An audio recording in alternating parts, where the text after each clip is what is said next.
I'm really interested in explaining why Scandinavia has had such a decline in religious belief over the 20th and 21st centuries, especially compared to the US, where we haven't seen anywhere near that type of decline. So what kind of scale of decline are we actually looking at in Scandinavia? So in Scandinavia, in the year 1947, 80% of people, so this is in both Denmark and Sweden, believed in the existence of God. By the year 2001, that number was down to 46% in Sweden and 62% in Denmark. And in the US, even up until the last 5 years or so, the number of atheist agnostics, non-believers, is in the single digits. And then if you look somewhere like the Middle East and Africa, it's even lower. So there's something interesting going on in Scandinavia, and I wanted to go and try to find out what that was. So that's a pretty short time frame to see such an exaggerated fall. What happened there? What was going on? What did you find is going on? So I didn't find a lot of evidence for ideas that I was hearing from religious people and atheists about what would cause that type of decline. It didn't seem to be a moral revolt against God and religion. In fact, most Scandinavians didn't want to be labeled as atheists. They didn't like the anti-religious connotations. And it wasn't from a wholehearted embrace of rationality and science. So the World Values Survey has a question about how much you believe in the findings of science and think that it's going to lead to wonderful things happening for humanity. And people in Denmark and Sweden actually score lower on that than folks in the US. So it didn't seem to be about a moral revolt against religion, didn't seem to be about a wholehearted embrace of science. What I found was just like a lot of other sociologists and anthropologists have found in Scandinavia, is that religion is a non-issue. There's no social pressure to believe or not believe. People are nominally church members for the most part in the Church of Denmark, the Church of Sweden, and those Lutheran churches. And they have confirmation ceremonies as teenagers, and it makes a lot of sense. You get thousands of dollars of gifts normally for that. But beyond that, in the odd wedding or funeral that you go to, there's not a lot of practice. There's not a lot happening. People are not giving thought to religion. The rate of people attending services weekly is 2.4%. Compare that to people in the US where, and they might be exaggerating, but it's 40%. People reporting that they attend services weekly. So it seems like there is no real push against religion, but there's also no pull towards it, which is different from what you see in other places. So what is that pull that seems to be absent in Scandinavia? So what we find in Scandinavia is a lack of threat, feelings of personal insecurity. People know that their social, economic, and personal lives are relatively secure. Those countries are largely homogenous ethnically, especially over the course of the 20th century. And in the wake of the Second World War, you had these cohesive societies, not a lot of internal conflict, that instituted a massive social welfare system. So we're talking really substantial unemployment insurance, generous pensions, free education for your kids, health care, all these things that would give people a feeling of security and ease. And this relates to religion through a process called credibility-enhancing displays. So feelings of insecurity and threat cause people to commit more to in-group ideologies like religions. And when they're committed more, they enact those commitments more. They attend services. They follow through on fasts. They wear clothing that's more in line with those religious ideas. Similarly, in a lot of places around the world, religions were the only game in town for social insurance. So if there were tough times, you would go to the church and you would be provided for. If you make folks very, very secure, you don't have that pull factor towards attending, even if you maybe didn't believe that much, but you go because you need to go. Right?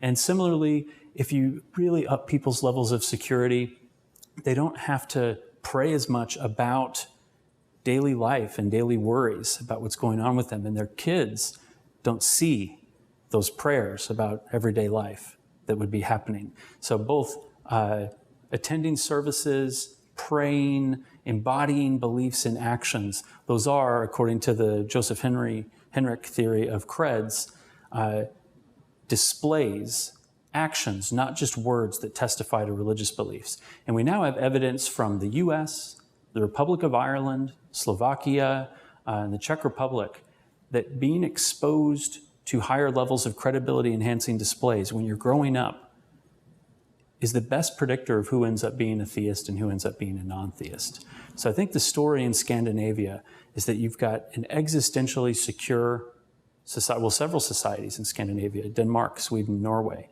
high levels of existential security, economic equality, and that lowers, and it did lower over the course of the 20th century, people's performance of creds.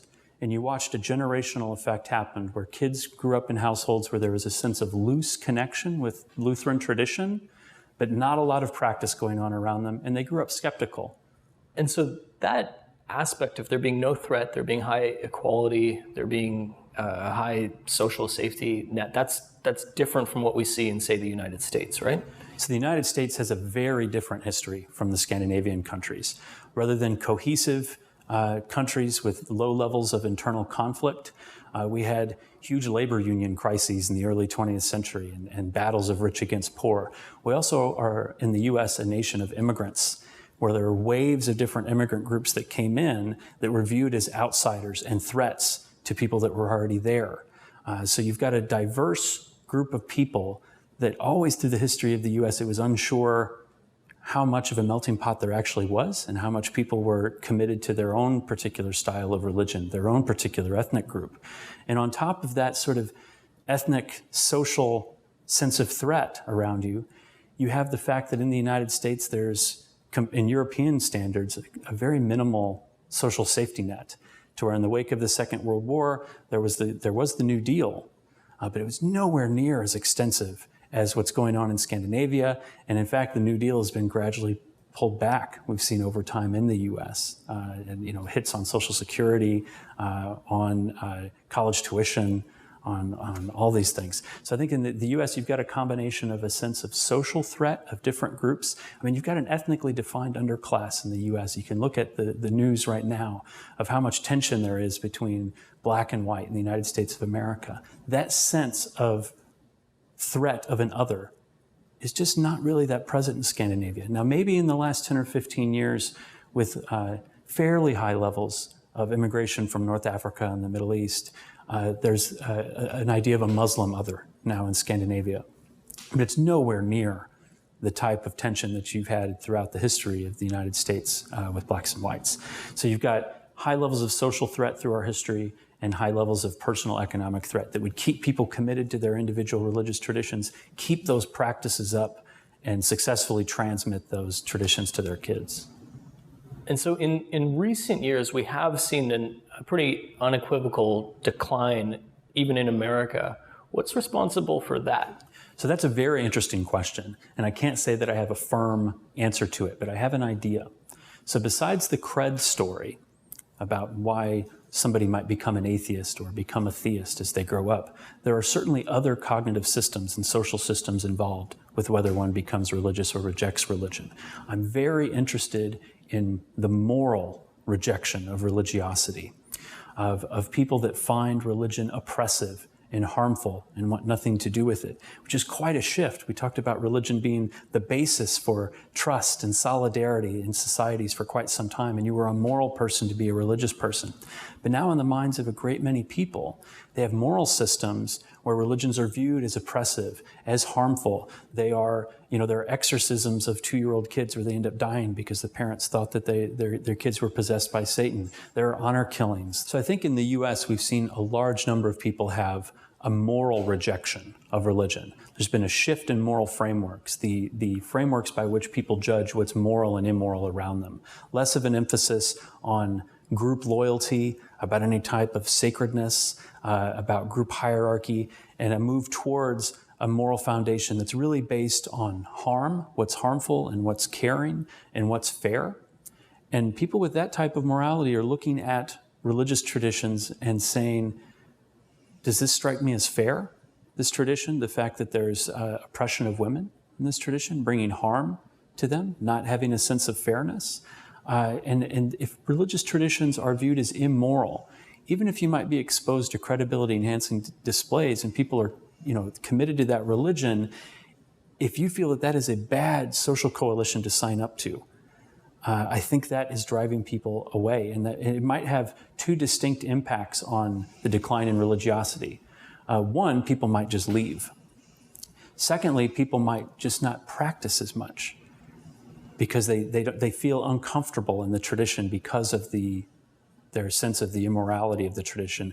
And then that would end up lowering their creds performance with their kids. So there might be a generational impact there with morality, and also I think a direct impact. A lot of atheists I talked to in the US saw religious hypocrisy, which is kind of a creds type story, or at least its opposite. But a lot of them had a really aggressive reaction against what they thought were moral misdeeds. So even though it seems to go against the cred story because there's still a lot of existential insecurity in the US, but yet you've seen more atheists. I think it's that there are other causal pathways, and that we've seen a global shift in moralities over the course of the 20th century, and that's hitting home in the US. So that's really interesting in that you've kind of laid out these two different paths to unbelief. In Northern Europe, it's been the lack of a pull, but nothing really pushing them away. Whereas in the United States, the pull has still been there. The existential threats still exist, but there's been a push away because people have lost confidence in, say, organized religion. Now, there's this third pathway that we see in communist countries, an enforced unbelief. How does that play out? How does that play out down the generations? So that's a really interesting question, and I think that might play out differently in different countries in terms of the level of prohibition of public expressions and how much those communist states were able to get into people's homes. Is one aspect we found of credibility-enhancing displays is that parents seem to matter more than other figures. And when you've got publicly enforced atheism, it's unclear how much that's penetrating into the homes of people. So I know a lot in Eastern Europe, whenever the Berlin Wall fell and those countries became non-communist countries, not under the USSR anymore, you had a big uptick in religious belief, right? Well, now, was that really an uptick in religious belief, or was that religious belief that was there the whole time being able to emerge?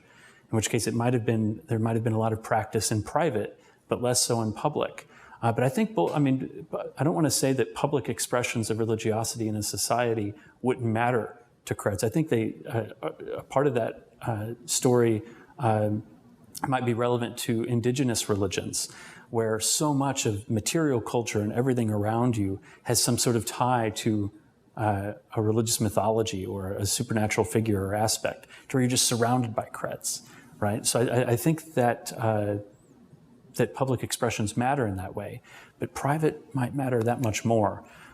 So it's an interesting case of looking at people's statements of unbelief in communist countries versus what's going on in people's homes.